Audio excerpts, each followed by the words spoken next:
Saya harus katakan, negara ini membiarkan praktek korupsi yang jahat, yang merajalela itu. Kasus peristiwa sudah terjadi sekian lama. PPATK sudah mengingatkan. Ini PSN waktu masih tahun itu kan masih penghujung tahun 2023 tuh. Ada sekitar 190 proyek strategis nasional. Ya. Itu ternyata kemudian ada 500 triliun lebih itu dikorupsi. Di 2024-nya di total itu 984 ada transaksi korupsi yang terjadi di Indonesia sepanjang tahun 2024. Nah, menurut saya pemerintah ini mesti serius untuk membongkar perkara ini.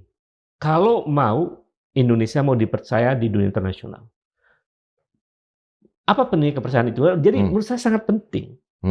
Karena Prabowo mau berpidato segagah apapun di meja atau di gedung-gedung internasional, di PBB di mana-mana itu menjadi nggak begitu bermakna. Ketika urusan domestik korupsi masih merajalela. Karena nanti ada kaitannya dengan kepercayaan dari para pemodal yang sehat. Mereka nggak mau investasi dengan jumlah yang sangat besar di Indonesia, karena mereka nggak percaya. Ngapain saya investasi di negara yang korupsi yang merajalela? Nggak mungkin. Jadi Prabowo pasti pusing. Bukan tujuan investasi ya? Bukan.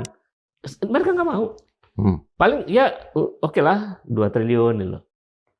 Nggak mungkin sampai ratusan triliun bisa. Berat. Mereka. Jadi speech-nya Pak Jokowi itu sekian ratus segala macam investor segala macam itu apa itu? Itu bohong ya. Saya harus katakan itu bohong. Karena bukti empiriknya, waktu misalnya contoh proyek strategis nasional IKN. Pada awal IKN itu dia mengatakan bahwa ini dibangun dengan pembiayaan swasta. Kan itu. Apa yang terjadi? Terakhir sebelum dia lengser, laporan pembangunan tahap pertama IKN itu 60% pembiayaan dari APBN. Ya. Itu yang saya katakan bohong ya. Kemudian sama dengan kereta cepat. Awalnya B2B, ini swasta sih, ya bukan APBN.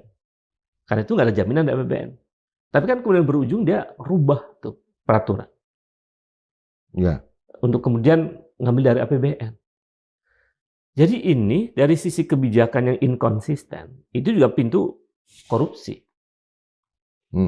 Jadi ya tadi kalau kita merujuk pada bukunya Sedusen Alatas itu, bahwa salah satu ciri ruang korupsi dalam tata kelola negara itu adalah ketika negara membuat kebijakan yang sembunyi-sembunyi itu.